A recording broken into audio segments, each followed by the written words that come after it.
Hello and welcome once again to another edition of the SaskAgToday.com Roundtable. I'm your host, Doug Falconer, Agriculture Director at GX94 in Yorkton.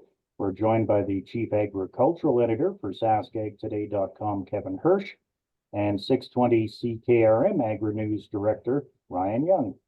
Hello, everybody. And of course, it's been a busy week in the agriculture business. Probably the biggest news, or perhaps more appropriately non-news, was the federal budget. And that was something I know you followed up on, Ryan, quite a bit.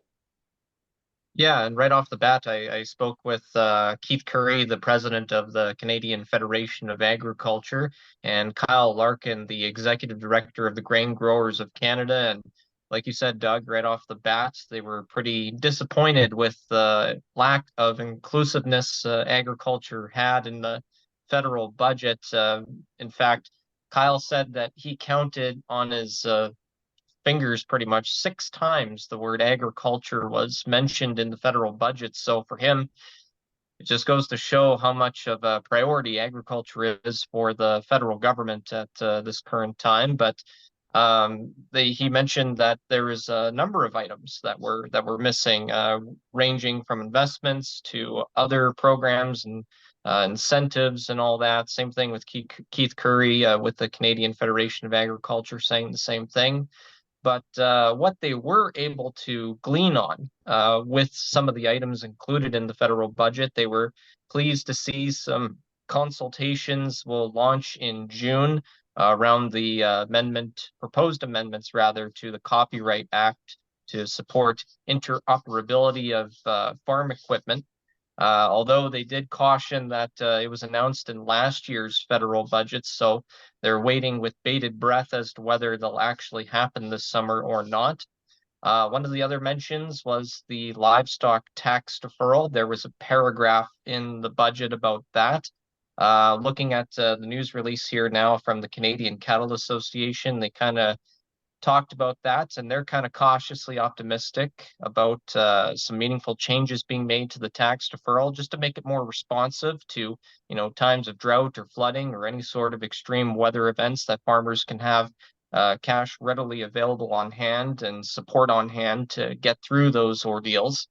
So we'll see where that goes from there. So those are kind of the initial reaction from around the agriculture sector. Not a whole lot, but from what was there, cautiously optimistic.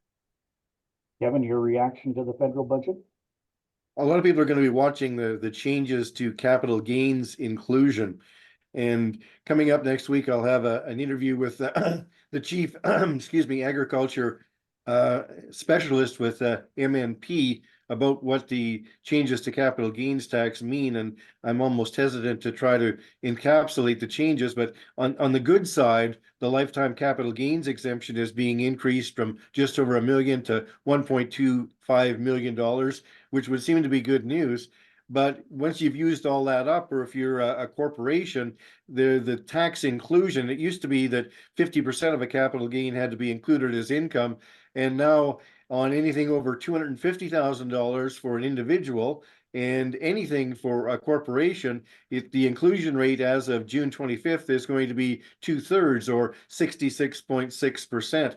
So there actually may be people that are on the borderline as to maybe selling farmland or whatever, and looking at this June 25th implementation date for the changes in capital gains tax inclusion, that may want to have a look at that and how that's going to affect their financial position. But some of the other things that Ryan mentioned, I think it will be a real good thing if they put some parameters around the livestock tax deferral as to exactly when it kicks in a particular area, so people can predict it more fully. And one of the other things in the budget that had already been announced and we already knew about it was the interest in, or the increase in the interest-free cash advance to $250,000. All right, so that federal budget came down on Tuesday afternoon. Then I believe it was Wednesday, we had another precipitation event pass through Saskatchewan. And Ryan, I know you're in Regina normally. That's where you work out of.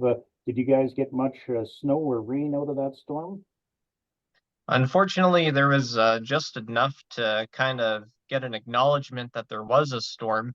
My wife that morning, she looked outside the window and noticed that it was snowing. And when I looked out the window, it was just a little bit of a skiffle of snow, but mostly rain or a little bit of snowflakes, a bit of a mix of both.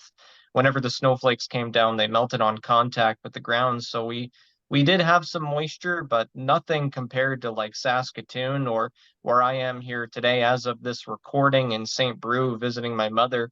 They got a dump of snow here and in Saskatoon as well. It was like winter all over again. So, just kind of when you thought that we were kind of move on and, gear up towards seeding, uh, not so fast just yet. We got one more snow dump here. Although on the positive side, it'll be really good for farmers around these areas, to get that added moisture for the topsoil and for that to really replenish the moisture in the ground and really get off to a good start with seeding later this season. There were reports of a lot of snow in that Flin Flon, the Paw, Swan River, over to Hudson Bay, Melfort, North Battleford, Saskatoon. You were in Saskatoon, Kevin. You're not there at the moment, but did Saskatoon get a fair bit of snow? Yeah, my wife's in Saskatoon. The youngest son just came down to the farm at Keebrey where I'm at. But yeah, reports are quite a bunch of snow in Saskatoon. Here at the farm in southwest Saskatchewan, my machine registered 9 or 10 millimeters of rain before the snow cut in, and we've had an inch or two of snow a couple of times. It tends to melt after that. I would suspect we've had maybe the equivalent of half an inch of moisture, which isn't a great deal, but anything is welcome. So even though there were producers gearing up and would have been seeding by now had the weather held, nobody's complaining at all. Just happy to see anything that's wet. Yeah, here in Yorkton, we didn't get a whole lot, I don't think, of snow anyway. We had some rain on Wednesday. It turned to snow overnight Thursday. Snowed a little bit Thursday morning into Thursday afternoon. But looking out of my window here right now, it's just the odd little tuft of snow here and there. So, and I guess maybe that bodes well because the GX94 Supper in the Field starts this coming Wednesday. So hopefully we might be in a field, but I'm kind of doubting it right now. It's a little too cold and might be a little too damp yet for anyone to actually do any field work in this part of the province. It's going to be a little while here drying up and getting going again too. There were sprayers going and reports of a few people with some early seeding before the weather turned. But it's going to be a few days now. Although the forecast ahead looks like we, in 3 or 4 days time, things might be back on the drying side and people out in the field again. Another report that came out this week was from Farm Credit Canada, and they were suggesting that it might be more affordable for farmers right now to be renting land than to buying land. What's your take on that news, Kevin?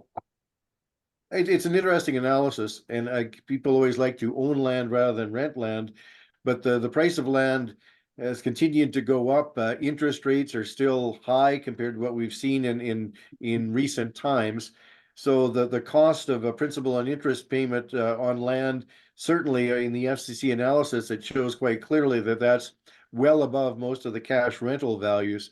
Everybody has to make their own decisions about what they're doing, but from their analysis, it shows that from a cash point of view, you're certainly cash ahead and cash plus to be renting rather than paying off newly purchased farmland. So interesting analysis, and it has shifted over time.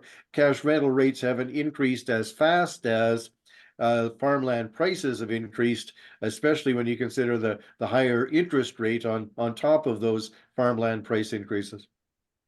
And Ryan, if I recall correctly, I believe you do own some farmland that you rent out. Is that still the case? Yes, that is. I own a parcel of land back home around the Margot area and just have one parcel of land, 160 acres, renting it out to a neighbor of ours. In fact, I've been renting for probably close to 8 or 9 years now. And so far, it's been a good experience. Really haven't had any issues in terms of the gentleman who's renting the land or how his crops have been doing. He said he's been getting some good yields and he's been doing fairly well. So we really haven't had any issues in terms of rent or anything like that. So all good on this end. And is it normally cash rent nowadays? Is that how rentals usually handle? I remember when I was a kid, it was like, oh, it's a third, 2/3 is how they would do it. I think mainly now it's cash rent, right? I think cash rent has become more and more common, and the 2/3, 1/3 formula really doesn't work very well anymore, considering where costs have gone. But sometimes there is some sort of crop sharing agreement. Sometimes there's even agreements with minimums and maximums on cash rent, and it varies according to the profitability or gross returns. So there are people that play with the formula and try to protect people on both ends. But I think you're right, Doug. By and large, it's how many dollars per acre, and the cash rent has really become the simplest way, especially for larger operators. And Kevin, of course, you have farmland there at Cabri. Do you own all of that, or is it rented out, or you rent some, or how does it work for you?